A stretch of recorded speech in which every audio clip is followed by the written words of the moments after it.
रंगला पंजाब नहीं बना रहा है, कंगला पंजाब बना रहा। आपदा जिहड़ा भी बोलदा जे नशे खिलाफ परमिंदर बोले तो उहदे ते परचे, जे कोई ट्वीट करदा उहदे ते परचे, जे कोई सवाल करदा उहदे ते परचे। मतलब उन्हां नूं तां चुप कराया जा रहा। जेकर साडे बच्चे ही नशा नाल मर गए, दूजियां डिबेटां ਅਸੀਂ ਕਰਕੇ ਕੀ ਕਰਾਂਗੇ। ਸਿਵੇ ਚੱਲ ਰਹੇ ਨੇ ਨੌਜਵਾਨ 20-20 ਸਾਲ ਦੇ ਮੁੰਡੇ, ਮਤਲਬ ਮੋਢੇ ਕੌਣ ਦੇ ਰਹੇ ਨੇ? ਉਹਨਾਂ ਦੇ ਪਿਓ ਦੇ ਰਹੇ ਨੇ, ਉਹਨਾਂ ਦੇ ਚਾਚੇ ਤਾਏ ਦੇ ਰਹੇ ਨੇ। ਜਿਹੜੇ ਨੌਜਵਾਨਾਂ ਨੇ ਮੋਢਾ ਉਹਨਾਂ ਦੀਆਂ ਲਾਸ਼ਾਂ ਨੂੰ ਦੇਣਾ ਸੀ। ਸੋ ਪੀਏਯੂ ਦੇ ਬਾਹਰ ਮੌਜੂਦ ਹੈ, ਮਹਾ ਡਿਬੇਟ ਰੱਖੀ ਗਈ ਸੀ, ਪਰ ਇਸ ਸਮੇਂ ਪੰਜਾਬ ਦੇ ਲੋਕ ਬਾਹਰ ਬੈਠ ਕੇ ਜਵਾਬ ਮੰਗ ਰਹੇ ਨੇ। ਸਾਡੇ ਨਾਲ ਪਰਵਿੰਦਰ ਝੋਟਾ ਦੇ ਪਿਤਾ ਜੀ ਭੀਮ ਸਿੰਘ ਮੌਜੂਦ ਨੇ, ਸਾਬਕਾ ਸੈਨਿਕ ਵੀ ਨੇ ਉਹ, ਉਹਨਾਂ ਨੇ ਦੇਸ਼ ਦੀ ਵੀ ਸੇਵਾ ਕੀਤੀ। ਗੱਲਬਾਤ ਉਹਨਾਂ ਦੇ ਨਾਲ ਕਰਦੇ ਹਾਂ। ਬਾਪੂ ਜੀ, ਡਿਬੇਟ ਰੱਖੀ ਗਈ ਸੀ, ਪੰਜਾਬ ਦੇ ਵਿੱਚ ਮੁੱਦੇ ਬਹੁਤ ਸਾਰੇ ਨੇ, ਪਰ ਗੱਲ ਨਸ਼ੇ ਵਾਲੇ ਮੁੱਦੇ ਦੀ ਕਰਾਂਗੇ ਜਿਹੜਾ ਤੁਹਾਡਾ ਪੁੱਤ ਚੱਕ ਰਿਹਾ। ਜਿਹੜੇ ਮੁੱਦੇ ਨੂੰ ਕੀ ਲੱਗਦਾ ਇਸ ਡਿਬੇਟ ਦੇ ਵਿੱਚ ਨਸ਼ੇ ਦਾ ਮੁੱਦਾ ਚੱਕਿਆ ਜਾਣਾ ਚਾਹੀਦਾ ਸੀ, ਜਾਂ ਹੁਣ ਤਾਂ ਡਿਬੇਟ ਇੱਕ ਤਰ੍ਹਾਂ ਦੀ ਲਾ ਲਓ ਵੀ ਇੱਕ ਪਾਸੜੀ ਹੋ ਗਈ ਹੈ? ਕੀ ਲੱਗਦਾ ਇਹ ਡਿਬੇਟਾਂ ਹੋਣੀਆਂ ਜ਼ਰੂਰੀ ਸੀ ਜਾਂ ਇਹਦੇ 'ਚੋਂ ਕੁਝ ਨਿਕਲ ਸਕਦਾ ਸੀ?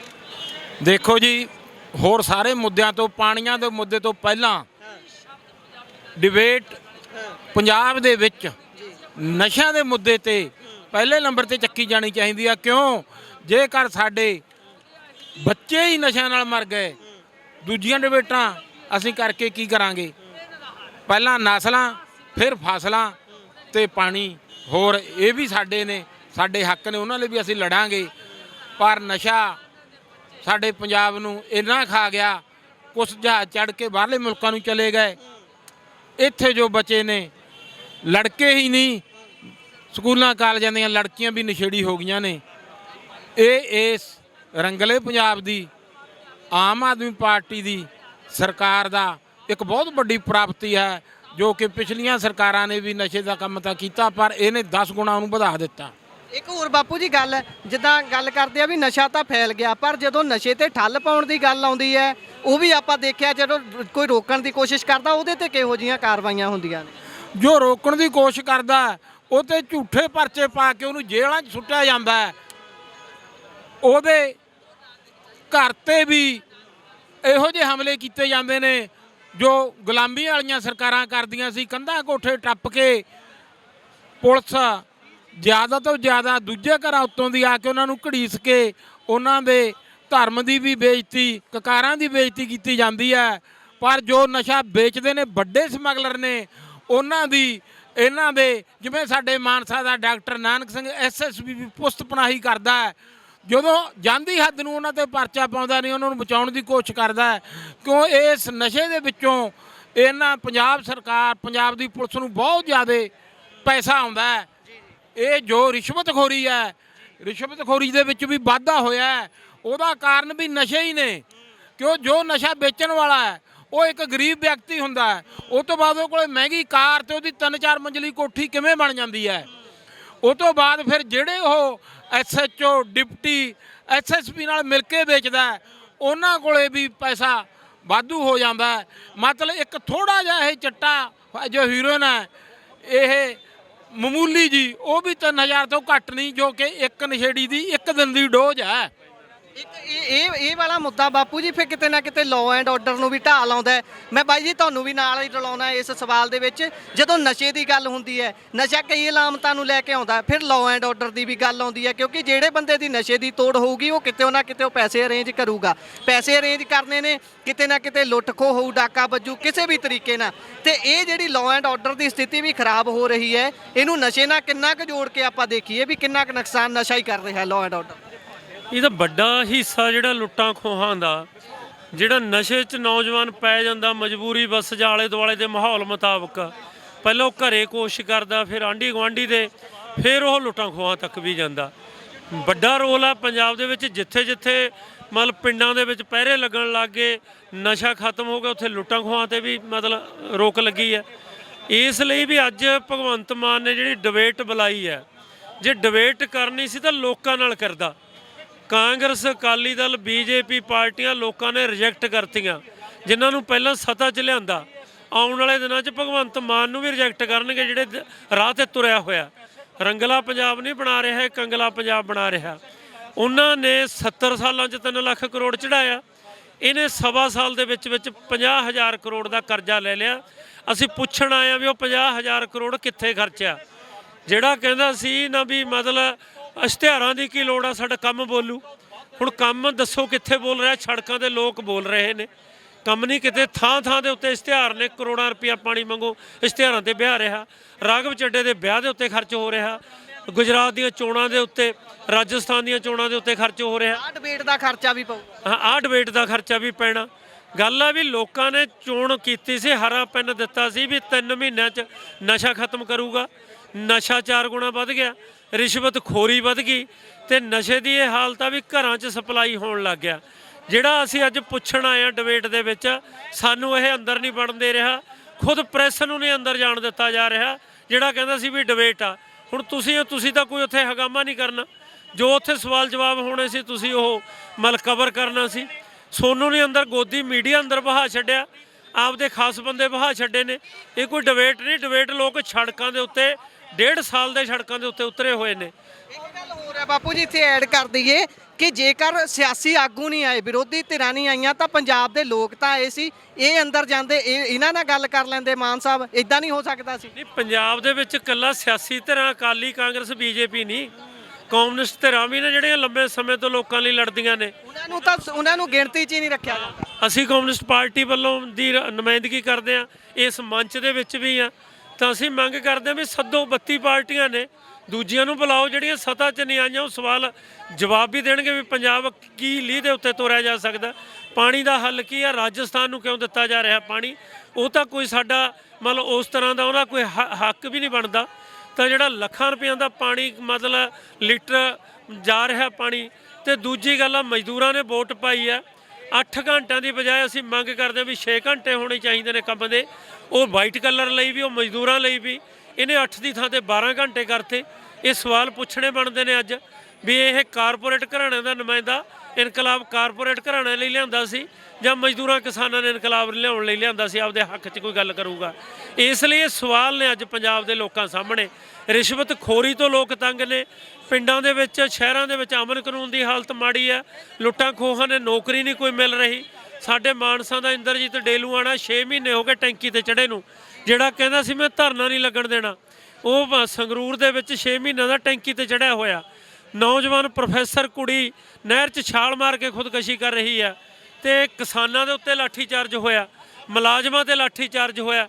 ਇੰਨਾ ਲਾਠੀ ਚਾਰਜ ਦਾ ਕਾਂਗਰਸ ਦੇ ਦੌਰਾਨ ਵੀ ਨਹੀਂ ਸੀ ਹੋਇਆ ਜਿੰਨੇ ਵਾਰੀ ਇਹਨਾਂ ਨੇ ਕਰਤਾ। ਇਹ ਸਰਕਾਰ ਦਾ ਕਹਿਣਾ ਸੀ ਕਿ ਅਸੀਂ ਚੁੱਲ੍ਹਿਆਂ 'ਚ ਅੱਗ ਬਾਲਾਂਗੇ, ਪਰ ਇਸ ਸਮੇਂ ਜਿੰਨੇ ਵੱਡੇ ਪੱਧਰ ਤੇ ਇੱਥੇ ਬੇਰੁਜ਼ਗਾਰ ਇਕੱਠੇ ਹੋਏ ਨੇ, ਇਹ ਤਾਂ ਐਂ ਲੱਗਦਾ ਵੀ ਹੋਲਡਿੰਗ ਝੂਠੇ ਹੀ ਜਾਪਦੇ ਨੇ ਇਸ ਹਿਸਾਬ ਦੇ ਨਾਲ। ਤਾਂ ਨਹੀਂ ਜੀ, ਸਿਵਿਆਂ 'ਚ ਸਿਵੇ ਚੱਲ ਰਹੇ ਨੇ। ਰੋਜ਼ਾਨਾ ਚੱਕ ਲਓ ਤੁਸੀਂ ਅਖਬਾਰ, ਨੌਜਵਾਨ 20-20 ਸਾਲ ਦੇ ਮੁੰਡੇ ਮੋਢੇ ਕੌਣ ਦੇ ਰਹੇ ਨੇ? ਉਹਨਾਂ ਦੇ ਪਿਓ ਦੇ ਰਹੇ ਨੇ, ਉਹਨਾਂ ਦੇ ਚਾਚੇ ਤਾਏ ਦੇ ਰਹੇ ਨੇ। ਜਿਹੜੇ ਨੌਜਵਾਨਾਂ ਨੇ ਮੋਢਾ ਉਹਨਾਂ ਦੀਆਂ ਲਾਸ਼ਾਂ ਨੂੰ ਦੇਣਾ ਸੀ, ਉਹ ਸਿਵਿਆਂ ਦੇ ਉੱਤੇ ਪੰਜਾਬ ਅੱਜ ਅੱਗ ਸੇਕ ਰਿਹਾ ਸਿਵਿਆਂ ਦੀ। ਜਿਹੜਾ ਕਹਿੰਦਾ ਸੀ ਵੀ ਤੁਸੀਂ ਸਵਾਲ ਕਰੋ, ਲੋਕਾਂ ਨੂੰ ਘੇਰ ਕੇ ਡਲੇ ਮਾਰੋ ਇਹਨਾਂ ਦੇ ਮੰਤਰੀਆਂ ਦੇ। ਅੱਜ ਇਹ ਆਪ ਕਿਸੇ ਨੂੰ, ਜਿਹੜਾ ਕਹਿੰਦਾ ਸੀ ਵੀ ਸਿਕਿਉਰਟੀਆਂ ਦੀ ਕੀ ਲੋੜ ਆ, VIP ਕਲਚਰ ਖਤਮ ਕਰ ਦਿਆਂਗੇ। ਅੱਜ ਆਲੇ ਦੁਆਲੇ ਦੇਖੋ ਪੁਲਿਸ ਕਿੰਨੀ ਖੜੀ ਆ। ਸਵਾਲ ਹੀ ਕਰਨ ਜਾਂਦੇ, ਅਸੀਂ ਕੋਈ ਡਲੇ ਨਹੀਂ ਮਾਰਨੇ। ਅਸੀਂ ਕਹਿੰਦੇ ਸੀ ਸਾਡੇ 5 ਨੁਮਾਇੰਦੇ ਅੰਦਰ ਸੱਦ ਲਓ, ਸਾਨੂੰ ਦਿਓ ਜਵਾਬ ਗੱਲਾਂ ਦਾ। ਸਾਨੂੰ 3 ਮਹੀਨੇ ਸੜਕਾਂ 'ਤੇ ਬੈਠਿਆਂ ਦਾ ਕੋਈ ਸ਼ੌਂਕ ਨਹੀਂ। ਦਿਨ ਰਾਤ ਦਾ ਧਰਨਾ ਚੱਲੀ ਜਾ ਰਿਹਾ। ਮਜ਼ਦੂਰਾਂ ਕਿਸਾਨਾਂ ਦੇ ਸਵਾਲ ਅਸੀਂ ਕਰਨ ਆਏ ਆ। ਪਰ ਪੰਜਾਬ ਜਿਹੜਾ ਕਹਿੰਦਾ ਬੋਲਦਾ, ਪੰਜਾਬ ਤਾਂ ਸੜਕਾਂ 'ਤੇ ਬੋਲ ਰਿਹਾ। ਪੰਜਾਬ ਨੂੰ ਤਾਂ ਬੋਲਣੋਂ ਉਠਾਇਆ ਜਾ ਰਿਹਾ ਹੈ ਸਗੋਂ ਇਸ ਤਰੀਕੇ ਦੇ ਨਾਲ, ਜਦੋਂ ਅੰਦਰ ਨਹੀਂ ਵੜਨ ਦਿੱਤਾ ਜਾਊ। ਪੰਜਾਬ ਦਾ ਜਿਹੜਾ ਵੀ ਬੋਲਦਾ, ਜੇ ਨਸ਼ੇ ਖਿਲਾਫ ਪਰਮਿੰਦਰ ਬੋਲਿਆ ਤਾਂ ਉਹਦੇ ਤੇ ਪਰਚੇ, ਜੇ ਕੋਈ ਟਵੀਟ ਕਰਦਾ ਉਹਦੇ ਤੇ ਪਰਚੇ, ਜੇ ਕੋਈ ਸਵਾਲ ਕਰਦਾ ਉਹਦੇ ਤੇ ਪਰਚੇ। ਉਹਨਾਂ ਨੂੰ ਤਾਂ ਚੁੱਪ ਕਰਾਇਆ ਜਾ ਰਿਹਾ। ਪਰਚੇ ਦਰਜ ਕਰਕੇ ਜੇਲ੍ਹਾਂ 'ਚ ਸਿੱਟ ਦਿਓ, ਉਹਨਾਂ ਦੀਆਂ ਇਨਕੁਆਰੀਆਂ ਖੋਲ੍ਹ ਦਿਓ। ਇਸ ਢੰਗ ਨਾਲ ਕਦੇ ਪੰਜਾਬ ਦਾ ਇਤਿਹਾਸ ਨਹੀਂ ਵੀ ਪੰਜਾਬ ਐਂ ਡਰ ਕੇ ਚੁੱਪ ਕਰ ਜੂਗਾ। ਪੰਜਾਬ ਮੁਗਲਾਂ ਸਾਹਮਣੇ ਨਹੀਂ ਚੁੱਪ ਹੋਇਆ, ਪੰਜਾਬ ਅੰਗਰੇਜ਼ਾਂ ਸਾਹਮਣੇ ਨਹੀਂ ਚੁੱਪ ਹੋਇਆ। ਇਹ ਭਗਵੰਤ ਮਾਨ ਨੂੰ ਵੀ ਭੁਲੇਖਾ ਇਹਨੂੰ ਕੱਢ ਦੇਣਾ ਚਾਹੀਦਾ ਵੀ ਪੰਜਾਬ ਐਂ ਚੁੱਪ ਹੋ ਜੂਗਾ। ਪੰਜਾਬ ਬੋਲੂਗਾ। ਪੰਜਾਬ ਨੇ ਬੋਲਣ ਦੇ ਲਈ ਸਵਾਲ ਉਦੋਂ ਚੱਕੇ ਸੀ, ਉਹ ਜਵਾਬ ਨਹੀਂ ਦੇ ਸਕੇ। ਬੀਜੇਪੀ ਨਹੀਂ ਜਵਾਬ ਦੇ ਸਕੀ, ਕਾਂਗਰਸ ਨਹੀਂ, ਅਕਾਲੀ ਦਲ ਨਹੀਂ। ਇਸ ਲਈ ਉਹਨਾਂ ਨੂੰ ਪਾਸੇ ਕਰਤਾ ਪੰਜਾਬ ਦੇ ਲੋਕਾਂ ਨੇ। ਅੱਜ ਜੇ ਕੁਰਸੀ ਤੇ ਬੈਠਾ ਹਰਾ ਪੈਨ ਫੜਾਇਆ ਤਾਂ ਪੰਜਾਬ ਦੇ ਲੋਕਾਂ ਦਾ ਫਰਜ਼ ਬਣਦਾ ਸਵਾਲ ਪੁੱਛਣਾ। ਇਹ ਤੋਂ ਉਹ ਸਵਾਲਾਂ ਦੇ ਜਵਾਬ ਤੋਂ ਭੱਜਣ ਦੇ ਲਈ ਉਹ ਪਾਰਟੀਆਂ ਨੂੰ ਸਾਹਮਣੇ ਲਿਆ ਰਿਹਾ ਵੀ ਇਹਨਾਂ ਨੇ ਆਹ ਕੀਤਾ 40 ਸਾਲਾਂ 'ਚ। ਜੇ ਕੀਤਾ ਉਹਨਾਂ ਨੇ 3 ਲੱਖ ਕਰਜ਼ਾ ਚੜਾਇਆ ਤਾਂ ਲੋਕਾਂ ਨੇ ਉਹਨਾਂ ਨੂੰ ਘਰਾਂ 'ਚ ਬਹਾਤਾ। ਅਸੀਂ ਕਹਿੰਦੇ ਹਾਂ 50,000 ਕਰੋੜ ਦਾ ਹਿਸਾਬ ਇਹ ਦੇਵੇ ਵੀ 50,000 ਕਰੋੜ ਕਾਹਦੇ ਤੇ ਖਰਚਾ ਹੈ, ਤੇ ਆਉਣ ਵਾਲੇ ਹਲੇ ਤਾਂ 4 ਸਾਲ ਬਾਕੀ ਨੇ। 4 ਸਾਲਾਂ ਦੇ ਵਿੱਚ ਤਾਂ ਉਨਾ ਕਰਜ਼ਾ ਚੜਾ ਦੂ ਜਿੰਨਾ 70 ਸਾਲਾਂ 'ਚ ਚੜਿਆ, ਤੇ ਕਰਜ਼ਾ ਮੋੜਨ ਦਾ, ਕਰਜ਼ੇ ਦਾ ਵਿਆਜ ਮੋੜਨ ਲਈ ਕਰਜ਼ਾ ਲੈਣਾ ਪੈਣਾ ਆਉਣ ਵਾਲੇ ਦਿਨਾਂ ਦੇ ਵਿੱਚ। ਇਹ ਸਵਾਲ ਨੇ ਪੰਜਾਬ ਦੇ ਲੋਕਾਂ ਦੇ। ਬਾਪੂ ਜੀ, ਜਦੋਂ ਪਿਛਲੀ ਵਾਰੀ ਧਰਨਾ ਲੱਗਿਆ ਹੋਇਆ ਸੀ ਪਰਵਿੰਦਰ ਝੋਟੇ ਦੀ ਰਿਹਾਈ ਦੇ ਲਈ, ਉਸ ਸਮੇਂ ਤੁਹਾਡੇ ਨਾਲ ਜਦੋਂ ਗੱਲਬਾਤ ਕੀਤੀ ਸੀ, ਬੜੇ ਲੋਕਾਂ ਨੇ ਹੇਠਾਂ ਕਮੈਂਟ ਕਰਕੇ ਇਹ ਸਵਾਲ ਕੀਤਾ ਕਿ ਇਹ ਜਿਹੜੇ ਲੋਕ ਬੋਲ ਰਹੇ ਨੇ ਜਾਂ ਫਿਰ ਭੀਮ ਸਿੰਘ ਜਿਹੜੀ ਗੱਲ ਕਰ ਰਹੇ ਨੇ, ਇਹ ਹੋਰ ਪਾਰਟੀਆਂ ਜਦੋਂ ਰੂਲਿੰਗ ਸੀਗੀਆਂ ਉਸ ਸਮੇਂ ਕਿਉਂ ਨਹੀਂ ਬੋਲੇ, ਆਮ ਆਦਮੀ ਪਾਰਟੀ ਨੂੰ ਹੀ ਕਿਉਂ ਸਵਾਲ ਕਰ ਰਹੇ ਨੇ, ਉਹ ਤਾਂ ਕੰਮ ਕਰਨ 'ਚ ਲੱਗੇ ਹੋਏ ਨੇ। ਦੇਖੋ ਜੀ, ਅਸੀਂ ਤਾਂ ਪਹਿਲਾਂ ਵੀ ਨਸ਼ਿਆਂ ਵਿਰੁੱਧ ਬੋਲਦੇ ਰਹੇ ਹਾਂ, ਪੰਜਾਬ ਸਰਕਾਰ ਨੂੰ, ਪੰਜਾਬ ਦੇ ਡੀਜੀਪੀ ਨੂੰ ਲਿਖਦੇ ਰਹੇ ਹਾਂ, ਤੇ ਪਰ ਜੋ ਇਸ ਝਾੜੂ ਪਾਰਟੀ ਦੀ ਸਰਕਾਰ ਵੇਲੇ ਨਸ਼ਾ ਹੱਦਾਂ ਬੰਨੇ ਟੱਪ ਗਿਆ, ਫਿਰ ਸਾਨੂੰ ਧਰਨੇ ਲਾਉਣੇ ਪਏ, ਜਿਹਦੇ ਵਿੱਚ ਹੁਣ ਵੀ 3.5 ਮਹੀਨਿਆਂ ਤੋਂ ਮਾਨਸਾ ਦੇ ਵਿੱਚ ਲਗਾਤਾਰ ਦਿਨ ਰਾਤ ਧਰਨਾ ਜਾਰੀ ਹੈ। ਉੱਥੇ ਭਗਵੰਤ ਮਾਨ ਦਾ OSD ਆਇਆ, ਕਾਰਜਕਾਰੀ ਪ੍ਰਧਾਨ ਬੁੱਧਰਾਮ ਆਏ, ਗੁਰਪ੍ਰੀਤ MLA ਆਇਆ, ਇਹਨਾਂ ਨੇ ਸਾਡੀ ਇੱਕ ਵੀ ਮੰਗ ਪੂਰੀ ਨਹੀਂ ਕੀਤੀ। ਇਹਨਾਂ ਨੇ ਪਰਚੇ, ਝੂਠੇ ਪਰਚੇ ਰੱਦ ਕਰਨ ਦੀ ਗੱਲ ਕੀਤੀ ਸੀ, ਸਾਰੇ ਪਰਚੇ ਹਜੇ ਤਰੀਕਾਂ ਪੈਣਗੀਆਂ। ਉਹ ਤੋਂ ਬਾਅਦ ਇਹ ਨਸ਼ਾ ਤਸਕਰਾਂ ਦੀ ਸਰਕਾਰ ਤੇ ਪੁਲਿਸ ਪ੍ਰਸ਼ਾਸਨ ਪਿੱਠ ਥਾਪੜ ਰਿਹਾ ਹੈ, ਤੇ ਨਸ਼ਾ ਤਸਕਰ ਬੇਖੌਫ, ਚਾਹੇ ਉਹ ਹੀਰੋਇਨ ਹੋਵੇ, ਚਿੱਟਾ ਹੋਵੇ, ਚਾਹੇ ਉਹ ਕੈਪਸੂਲ ਗੋਲੀਆਂ ਹੋਣ, ਉਹ ਦੁਕਾਨਦਾਰ ਸ਼ਰੇਆਮ ਵੇਚ ਰਹੇ ਨੇ। ਇੱਕ ਹੋਰ ਗੱਲ ਵਕੀਲ ਸਾਹਿਬ ਤੁਹਾਡੇ ਦੱਸ ਰਹੇ ਸੀ, ਕਹਿੰਦੇ ਸਾਨੂੰ ਹਾਲੇ ਤੱਕ ਕੈਂਸਲੇਸ਼ਨ ਰਿਪੋਰਟ ਨਹੀਂ ਮਿਲੀ, ਮਾਮਲੇ ਜਿਹੜੇ ਦਰਜ ਸੀ ਉਹ ਤਾਂ ਰੱਦ ਵੀ ਨਹੀਂ ਹੋਏ ਚੰਗੀ ਤਰ੍ਹਾਂ। ਨਹੀਂ ਹੋਏ ਕੈਂਸਲ ਰਿਪੋਰਟ ਇਹ ਪੁਲਿਸ ਦੇ ਨਹੀਂ ਰਹੀ। ਇਹਨਾਂ ਦਾ ਸਭ ਤੋਂ ਵੱਡਾ ਮਾਨਸਾ ਦੇ ਵਿੱਚ ਕਰਪਟ DSP ਸੰਜੀਵ ਗੋਇਲ ਸੀ, ਜੋ ਬਹੁਤ ਵੱਡਾ ਰਿਸ਼ਵਤਖੋਰ ਸੀ।